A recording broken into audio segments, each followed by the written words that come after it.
নমঃ শিবায়। 2026 এই যে এপ্রিল মাস চলছে, আপনারা যারা মীন রাশির মানুষজন রয়েছেন, এই এপ্রিল মাস আপনাদের কেমন যাবে?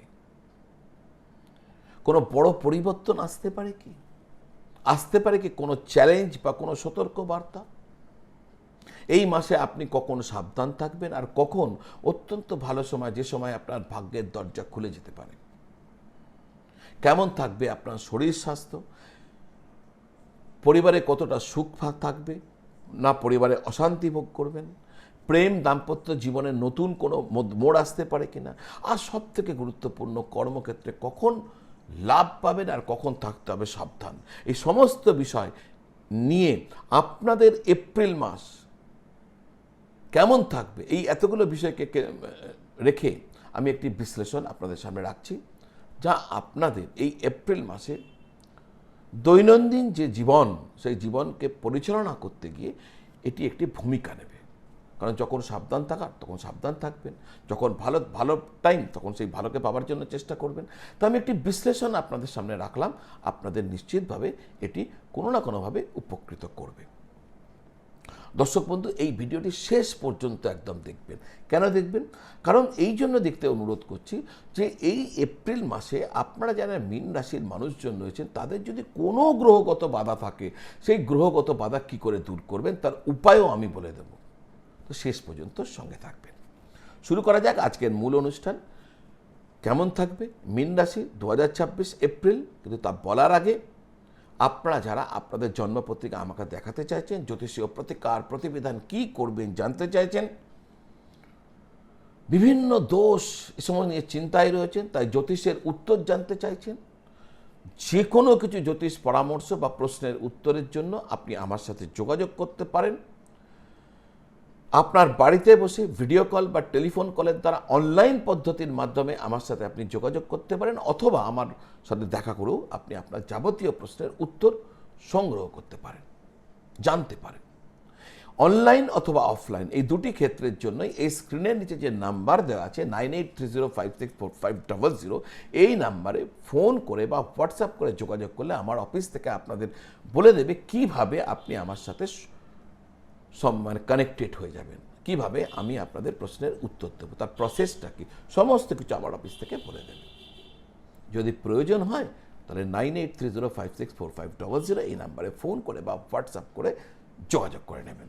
চলুন দেখা যাক আপনারা যারা মীন রাশির মানুষজন রয়েছেন 2026 সালের এই এপ্রিল মাস আপনাদের জন্য কি নিয়ে আসছে। প্রথমে বলবো কেরিয়ারের কথা। কেরিয়ার অর্থাৎ কর্মক্ষেত্র। দেখুন, এটি একটি মাঝারি মিশ্র ফল নীতি আছে। পজিটিভ দিক হচ্ছে আপনার কর্মপতি বৃহস্পতি দশম ভাবকে দেখছে, তাই কাজের জায়গায় আপনার গুরুত্ব বজায় থাকবে। ব্যবসায়ীদের জন্য মাসটা কিছুটা কঠিন। 11ই এপ্রিলের পর বুধের নিচ অবস্থানের কারণে ব্যবসায় কোনো বড় ঝুঁকি বা কোনো রিস্ক নেবেন না। যারা চাকরি করছেন, ব্যবসায় আপনাদের যদি চাকরিজীবী রয়েছেন, মাসের প্রথমার্ধ কিছুটা চাপের হলেও 14ই এপ্রিলের পর উচ্চস্থ সূর্যের প্রভাবে পরিস্থিতির ডেভেলপমেন্ট ঘটে যাবে। তবে ঊর্ধ্বতন কর্তৃপক্ষের সাথে কথা বলার সময় নম্রতা বজায় রাখুন। আর্থিক অবস্থা, লাভপতি অর্থাৎ আপনার আয়ের যিনি মালিক শনিদেব অস্ত থাকায় আয়ের গতি ধীর হবে। পাওনা টাকা আটকে যাওয়ার সম্ভাবনা রয়েছে। 22শে এপ্রিলের পরেই ওই টাকা পাওয়ার যোগ হবে। সঞ্চয়, মঙ্গলের অবস্থান কারণে সঞ্চয় করা কঠিন হয়ে উঠবে। আজে বাজে খরচ বা বিলাসিতা থেকে নিজেকে দূরে রাখবেন। এই মাসে কোনো আর বড় বিনিয়োগ আপনার না করাই ভালো হবে। স্বাস্থ্য, লগ্নভাবে শনি মঙ্গল সূর্যের অবস্থানের কারণে মাথা ব্যথা, জ্বর বা রক্তচাপজনিত কোনো সমস্যা আপনি ভুগতে পারেন। চোট আঘাতের ভয় রয়েছে, তাই রাস্তাঘাটে সাবধানে চলাফেরা করবেন, গাড়ি সাবধানে চালাবেন। আপনার রাশিপতি বৃহস্পতি আপনাকে রক্ষা করার চেষ্টা করলেও গ্রহের প্রভাবে অশুভ প্রভাবে আপনার ক্লান্তি, মানসিক অস্থিরতা বাড়তে পারে। নিয়মিত যোগব্যায়াম এবং সঠিক খাদ্যাভ্যাস আপনার জন্য আবশ্যিক হবে সম্পূর্ণ এপ্রিল মাস জুড়ে। প্রেম 19শে এপ্রিল পর্যন্ত সময়টি প্রেম জীবনের জন্য খুব ভালো। পরিবার থেকেও আপনাদের সম্পর্কের সমর্থন মিলতে পারে, আপনার ফ্যামিলি আপনার প্রেমকে সাপোর্ট করতে পারে। তবে 19শে এপ্রিলের পর সম্পর্কের স্বচ্ছতা বজায় রাখুন, নাহলে কিন্তু অহেতুক বদনামের ভয় আপনার ঘাড়ে এসে পড়তে পারে বা আপনি পেতে পারেন। দাম্পত্য বিবাহিত জীবনের জন্য মাসটি অস্থির। শনি মঙ্গল ও সূর্যের দৃষ্টি সপ্তমভাবে থাকায় দাম্পত্য জীবনের আপনার যিনি সঙ্গী অথবা জীবন সঙ্গীর সাথে ভুল বোঝাবাজি, ইগো ক্র্যাশ হতে পারে। রাগের মাথায় কোনো সিদ্ধান্ত নেবেন না। 19শে এপ্রিলের পর পরিস্থিতি সামলাতে পারবেন, ধৈর্য ধরে অপেক্ষা করুন। পারিবারিক পরিস্থিতি এবং গৃহসুখ 19শে এপ্রিল পর্যন্ত শুক্রের প্রভাবে পরিবারের শান্তি বজায় থাকলেও এরপর ছোটোখাটো বিষয় অশান্তি হতে পারে। গৃহসুখের ক্ষেত্রে বৃহস্পতির অবস্থানের কারণে কোনো বড় বিপর্যয় আসবে না, তবে বাড়িতে যারা যে সমস্ত ইলেকট্রনিক্স জিনিসপত্র রয়েছে না, সেই সমস্ত ব্যবহারে যত্নশীল হতে হবে। মঙ্গল ও শনির প্রভাবে পারিবারিক সদস্যদের মধ্যে মতভেদ দেখা দিতে পারে, একটু সাবধান থাকবেন। মীন রাশি জাতক জাতিকাদের জন্য এই মাসের গ্রহগত বাধা কাটাতে বেশ কিছু উপায় এবার আমি আপনাদের সামনে রাখতে চলেছি, কারণ আমি ভিডিও শুরুতেই বলেছিলাম এমন কিছু উপায় বলবো যা মীন রাশি 2026 সালে যে এপ্রিল মাসে যে গ্রহগত বাধা আছে তাকে দূর করতে সাহায্য করবে। প্রথম কাজ হবে আপনার বিষ্ণু সহস্রনাম পাঠ করা বা শ্রবণ করা। আপনার রাশিপতি বৃহস্পতিকে তুষ্ট করতে, আত্মবিশ্বাস বাড়াতে প্রতিদিন বা প্রতি বৃহস্পতিবার বিষ্ণু সহস্রনাম পাঠ করুন।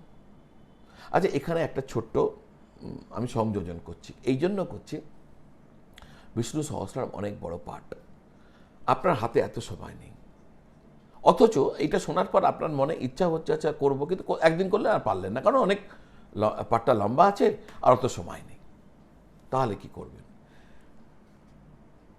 একটি মন্ত্র বলবো, একটি পাঠ বলবো, একটি উচ্চারণ বলবো, একটি শ্লোক বলবো, যা আপনাদেরকে বিষ্ণু সহস্রনামের পুরো ফল এনে দেবে। ফল কি আছে ওটা? শ্রীরাম রামেতি রামেতি রমে রামে মনোরমে সহস্রনাম তুল্যং রাম নাম বরাননে। আবার বলছি, শ্রীরাম রামেতি রামেতি রমে রামে মনোরমে সহস্রনাম তুল্যং রাম নাম বরাননে। এটা বলবেন, সমগ্র বিষ্ণু সহস্রনামের ফল পেয়ে যাবেন শুধু এইটুকু বললে। এবার আপনি বলতেই পারেন, ভাই আপনি বলছেন এইটুকু বললে হবে, এর যুক্তি কি? শাস্ত্রীয় কোনো যুক্তি আছে? আধ্যাত্মিক কোনো যুক্তি আছে? হ্যাঁ আছে। ভগবান শিব একবার কৈলাসে বসে আছেন আর তিনি কোনো কারণে মা পার্বতীকে ডাকছেন।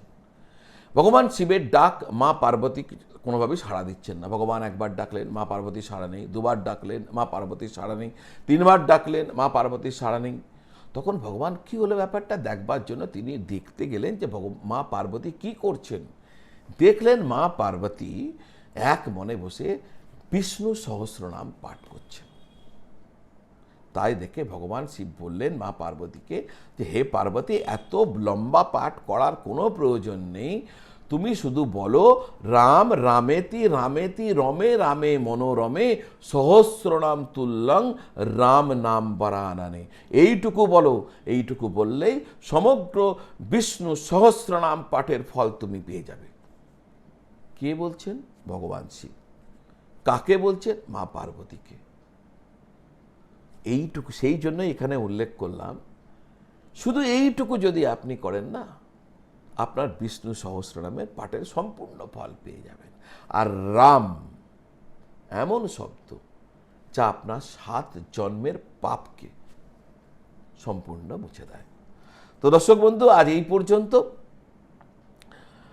কমেন্ট বক্সে হর হর মহাদেব লেখার অনুরোধ রাখলাম, এই জন্যই কমেন্ট বক্সে হর হর মহাদেব লিখতে বলছি, যে আপনি যখনই হর হর মহাদেব লিখবেন আমি প্রত্যুত্তরে আমিও কমেন্ট বক্সে আপনার জন্য লিখব জয় শিব শঙ্কর।